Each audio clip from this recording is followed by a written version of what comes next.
Singing by Indradev माही।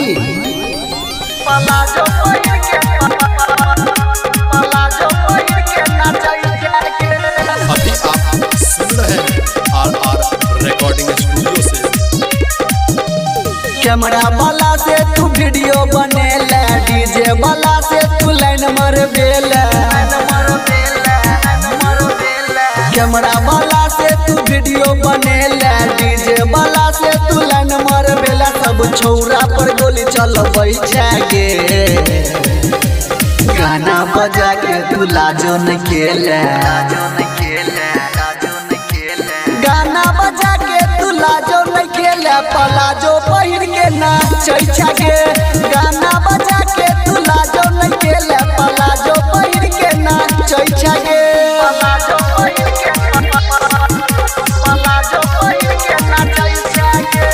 DJ बजा के भैया के साली कमर में ओढ़नी लपेट के। डीजे बजा के भैया के साली कमर में ओढ़नी लपेट के। गाना बजाबै छै धर्मेंद्र निरमलिया के, नाची नाची तोड़ लेला छौरी कान बलिया के। गाना बजाबै छै धर्मेंद्र निरमलिया के, नाची नाची तोड़ लेला छौरी कान बलिया के।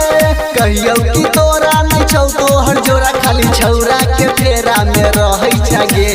गाना बजा के तू लाजो न केला। गाना बजा के तू लाजो न केला, पलाजो पहिर के नाचै छागे। गाना बजा के तू लाजो न केला, पलाजो पहिर के नाचै छागे।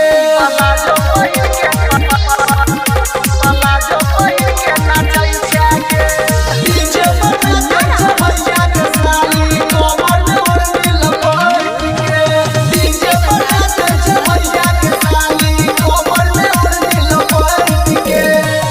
नाचै नहीं एना छौरी ओगिया लगाई गे, छोड़ तौ ने छौरा आई को दे तौ दबाई गे।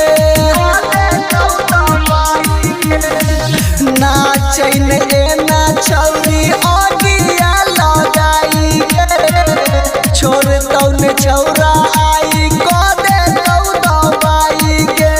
राइटर राजा लले तो माजा, डीजे पे तोरा नचा के गे। गाना बजा के तू लाजो न केला। गाना बजा के तू लाजो न केला, पलाजो पहिर के नाचै छागे।